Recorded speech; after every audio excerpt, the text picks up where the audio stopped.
এই লকার, আসুন, এই লকার বা সিন্দুকগুলো দেখছেন, সেই সময় কোনো ব্যাংক পোস্ট অফিস ছিল না, এটা জানেন। বর্গী নাম শুনেছেন?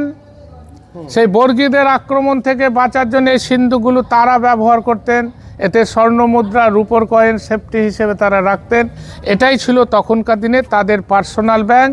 এবং সিরাজের দাদু যিনি আলীবর্দী, সেই সময় হয়েছিল বর্গী আক্রমণ, লুটপাট করে সব নিয়ে চলে গেছিল আলীবর্দীর সময়।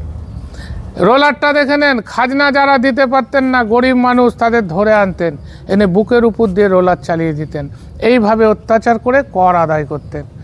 বজরংবলীকে দেখে নেন, একটা পাথরকে কেটে জয়পুরের শিল্পীর কাজ।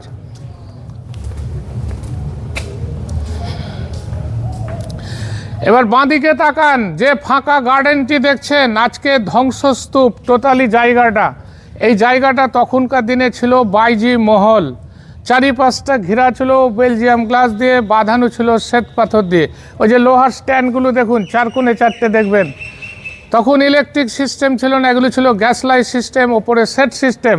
ওই যে বড় গাছটা, সার্কেলটা দেখছেন, মঞ্চ ছিল। এই মঞ্চে সেই হীরাবাই নাচ করতেন, তার ছবি দেখাবো। 1 ঘন্টায় 5000 স্বর্ণ মুদ্রা নিত। আচ্ছা, এবার শুনে নেন।